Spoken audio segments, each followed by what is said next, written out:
I want to preface this review with this was one of my most anticipated records of the year, and I think anything less than perfection I would have been disappointed with. So I kept having to put that to the side, and I kept having to remind myself that, look, I have some very high expectations of this record, so anything that's less than amazing is going to disappoint me.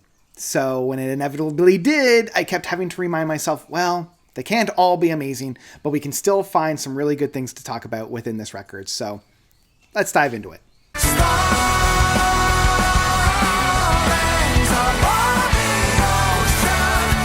In Murmuration by the Von Hertzen brothers. So the Von Hertzen brothers is a Finnish, I believe, progressive rock band formed in 2000 by the three brothers, hence the name. I find that they are a little bit of an odd duck in the prog sphere because it's almost like they keep flirting with prog, but they never want to commit to the relationship. You know, they have like a very situationship of progressive rock where, yeah, they'll put out a progressive rock track here and there, but they'll never like dive right deep into it. Now, their last album of Red Alert in the Blue Forest was one of my favorite records of 2022. It has some of my favorite tracks from 2022, like Peace Patrol, NL, and Northern Lights. Like, those three tracks are some of the best progressive rock music that we've had within this decade. And after I fell in love with Red Alert in the Blue Forest, I went back and I listened to their other discography, and it's kind of been hit and miss. You know, like, I haven't really been all that excited for all the other albums that have come prior to that. Again, you'd get one or two tracks off of their albums that like really surprised me and really made me excited for what I was listening to. But there was never really like a start to finish solid record from them. So now in 2024, we get their 9th studio record with Murmuration, and I can't beat around the bush too much. I was quite disappointed with this record. I was really hoping for them to deep dive into the prog that they were flirting with Red Alert. I was, hoping that we would have those longer stretches of sound, those really massive build-ups, and those amazing and satisfying payoffs. And I feel like what they did with Murmuration was just take the more rockish side, the more accessible side, the more fun side of the band, and really focused in on that.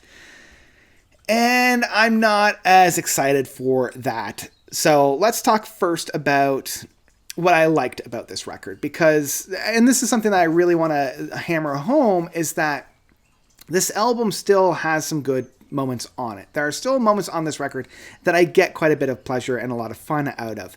The first good thing about this record is that it's relatively short. It's just over 45 minutes worth of music, makes a great front to back record and listen, and it has very few dips in quality. Like, they have pretty much a baseline, and they really just follow it. It doesn't necessarily have the same kind of dips and dives in quality that Red Alert does, but it's one of those, like, sure, the floor is higher, but the ceiling's much lower. The other thing that I like is that there are still some tracks on here that really get me excited. The 7th track of The Change is very proggy, even though it's a little bit on the shorter side of 4 minutes, but I still love how it develops and how it changes as a track. It has a very satisfying, like, sax solo at the end. It has a really interesting build up. I love how it's much more of a symphonic track on that case. Like, there's a lot of layering. It sounds a lot bigger, and I wish more tracks would have done that.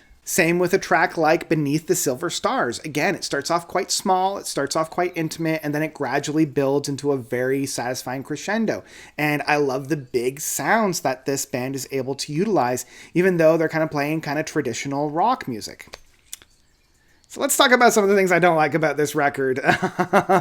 Ascension Day, being one of the bigger singles off of this, feels like a Coldplay track that would have been cut from the album of like a Oxymyloto or a Music of the Spheres, like that very happy but hollow kind of music. Like, I love happy music. I absolutely love optimistic and very like powerhouse happy tracks. But what I don't like are these kind of empty messaging songs that's like, hey, we're here, hey, we're happy, huzzah. And I'm like, well, okay, but what else do you got for me?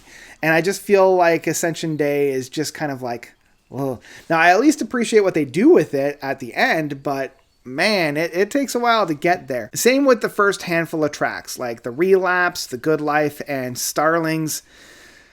They're a little bit of a slog. Like, I just feel like they're doing the same thing. You know, like The Relapse and Starlings, I just feel are very similar. You know, you got the chuggy guitars, you got that really fun rock aspect of it, but I think it's kind of missing that, like, psychedelic, more experimental things that I love from their past records. Like, I feel like this one's much more of a straight up rock and more like modern rock from like the 2010s that we've kind of moved away from as a music zeitgeist. I feel like this album's like maybe about 10 years old. Like, if they came out with this record in 2014, 2015, it would have been a very well received record, especially in the mainstream zeitgeist. I mean, look at a track like Tightrope